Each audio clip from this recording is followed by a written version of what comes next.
we did a back and forth, and then he had a big seat, like 15 feet high leather seat, and I said, "You gonna watch my sitcom?" He said, "Yes." I said, "Are you gonna take notes?" "Yes." "Are you gonna download it?" "Yes." And then I said, "Can I sit in your chair?" And he goes, "Don't push it." Yeah, he was really nice to me. Hey, tell us that story about you were in a billiard hall and it got robbed. Oh, yeah, I was playing poker. I was about 24, 25 years old. I was always a compulsive character, you know, an avalanche of vices, drugs, gambling, booze, women. And we were back of a pool room, playing Italian pool room in the Bronx, playing a high-stake poker game. I was about 23 years old. I had 1,000 on the table. I was up about 800, which I had stuffed in my sock, right? Suddenly the door bursts open, 2 guys blowing with shotguns, right? All right, boys, this is a stick in the face. Throw all your money in the middle of the table. Everybody pushes their money in the middle of the table, but I ain't going into my sock, right? I got 800 stuck in my sock. Well, one of the guys takes a shotgun. He smacks this old man over the head. I swear to God, this guy's head opened up like a watermelon. There was blood all over the green felt. Now, I mean, I'm in my sock. Guys are pulling money out of their ass. Some guys are looking to take out a loan. I mean, you know, everybody's scared shit, except for my friend Blinky. My friend Blinky, he didn't panic. Blinky was always quick. He turned around and he said, Billy, here's the 500. I said, no. He said, yeah, no. I was with Blinky one time in a commode, right in the firehouse. He was a fireman. And it was like 3, commodes inside the men's bedroom. And I'm sitting there and I say, hey, I realized I'm out of toilet paper. I hear Blinky say, Billy, you got any toilet paper over there? I said, nah, I got no toilet paper. He says, you got any tissues? What the fuck would I be doing with tissues? He says, I don't suppose you have 2 5s for a 10. Always quick. Hey-o. Always quick. Blinky was quick. Wow. But I mean, gambling is a dead end, man. Drugs is a dead end. They're all dead ends. I'm lucky to survive. I'm 71 years old. I'm having more fun than I ever had in my life, and I'm doing it sober. I didn't think that was possible.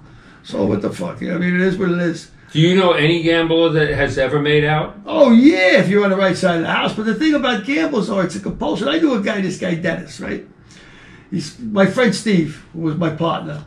He used to bet $20,000 a game, Steve, right? On football. Just look that way. And he bet with this guy from Brooklyn, this guy Dennis. Dennis was a huge bookmaker. And he used to go to Vegas on vacation because where's a gambler going to go on vacation? He's going to go to Vegas. What do you think he's going to do? Put his hands in his pocket? No. It's like heroin. If a heroin dealer, a junkie goes on vacation, you think he ain't bringing his heroin? If you're a drunk and you go to the Caribbean, you think you ain't drinking? If he's a gambler, he goes to Vegas. So he used to bet, like, he'd go to the crap table, he'd put $2,000 and cover the whole board on every roll. You're talking $12,000, $14,000 a roll. The guy would go to the bathroom and put $500 on a roulette wheel just on his way to take a piss. So Dennis had a lot of pull. So we went to Vegas. My friend Steve says to me, you want to go to Vegas, man? All expenses paid. He says, it's all on Dennis. I said, all you got to do is sign his name. I said, fucking A. It was for the NCAA championships.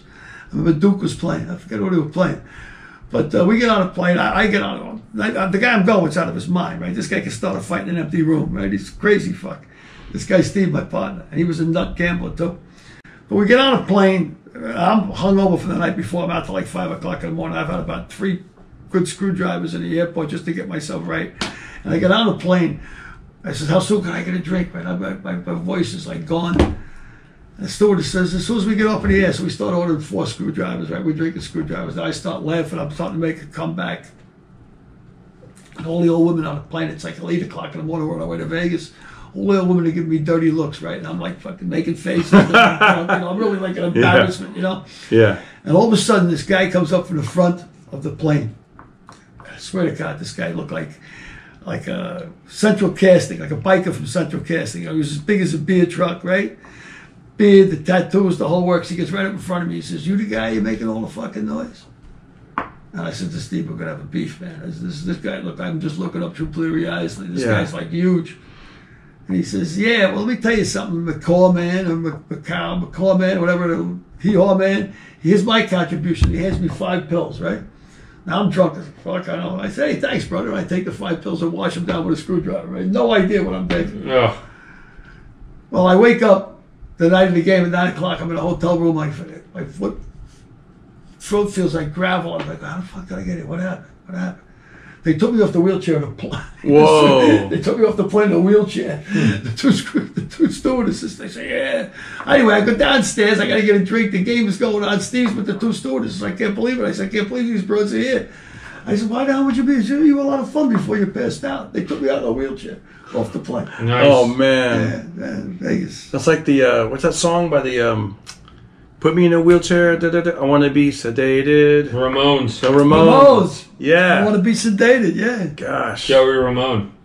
I met him once. What was he like? Yeah. Oh, he's gross. I used to go down to CBGB's all the time. I was at CBGB's I used once. to go Watch down there this. for bands. CBGB's I was at once, and I was at Studio 54. Were you ever at Studio 54? No, Rebel's John, I was never in Yeah, I there. was at Studio 54, and I was at the CBGB's once. I remember going there. I used to go there for just to try and get bands for my club, go out Yeah. partying and looking around for bands, What about the comedy club in Brooklyn? Do you remember it was the Crazy Country Club? Oh, the Crazy Do you remember Country that? Club. Yeah, Do you remember? Watch this. Do you remember what the T-shirt said? Come on, I'll give you. Warm beer, lousy food. Fucking A. Warm beer, lousy Do you know how many That's people awesome. would know that? Very few, dude. Everybody had a Crazy Country Club T-shirt. The place was so freaking nuts. You go in there with a tie, they take you, scissors, they cut off your tie, And they had the ladies' room bugged. You know how like women Yeah. go in the bathroom and they go together? Right.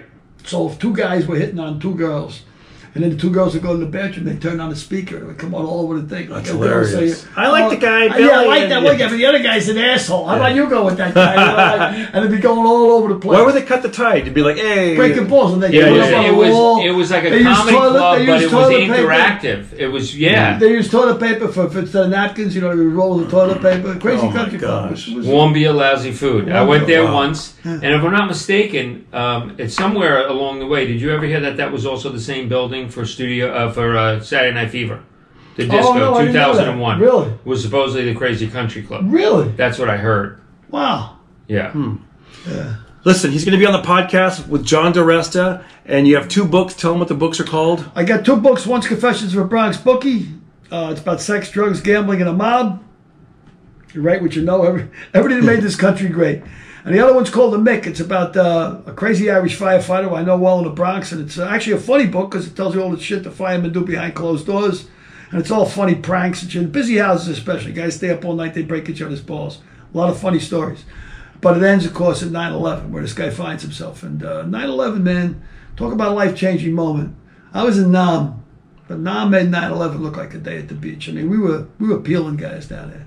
Like, when we took the rubble off them, it was like cartoons, where you see the steamroller go over a guy. We were peeling guys, man. Oh, my And gosh. The smell was like, after 3 or 4 days, I mean, I was a firefighter in the Bronx and Harlem, and I've smelled a lot of, we call them roasts. It's a euphemism. You got a burnt body. When you smell something that's been burnt, it's hard to believe that man is the highest order of things. It's like the worst smell in the world. It takes a long time to get a burnt flesh out of your nose. But 9/11, the smell was horrendous. It wasn't even burnt. It was people that were trapped for days and days and days, and the flesh started to rot. Oh. And the smell was like a spoiled chicken. You know what I mean? Like if you move some rubble, and you know right away that you had a victim. Is this in your act? No. No, I'm only joking. I'm only joking.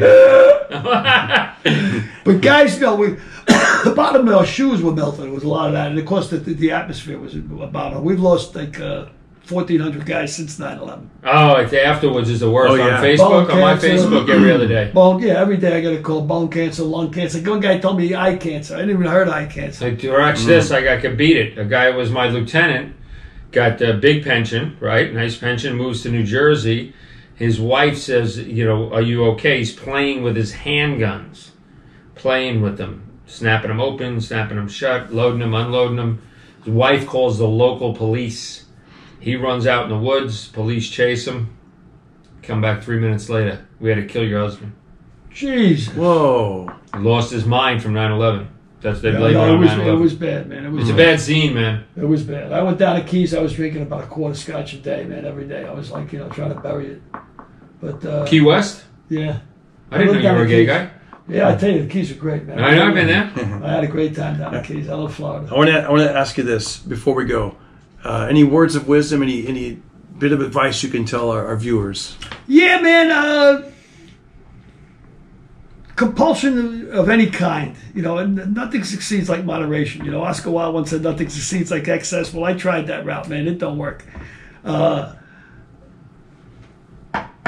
life is short. Live it, you know, and it's living it sober ain't all that bad. If you got a problem, conquer it. You can do it.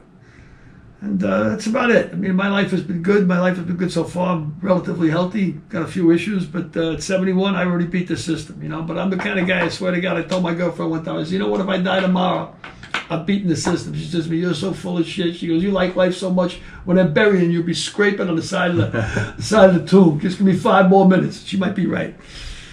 But, so yeah, life is good. It's my message. Life is good. Tough, real profound message. What about you, John? Any words of wisdom? Just try and keep it fun. You know, life keeps coming at you, I guess. You know what I mean? No matter how much money you make, no matter what you do, there's always something new every day that seems like a... right. What's the word? Seems like a problem. Yeah. But Eminem said it. You know, he's a multimillionaire, and he said he's got a whole bucket of problems you could never imagine. So life keeps coming at you. So I'm doing my best to cope. Yeah. And, you know, it's nice to have a couple of laughs here in my... it looks like I call it a studio, but it looks more like where you might keep a sex slave. Yeah. Well, yeah, you talk about making money. If you measure your wealth by how much money you make, you miss the whole point of the ride, man. Yeah, you can't. Just live it. That's right. Get after it. In my balls. Thanks for watching. Pocket Party.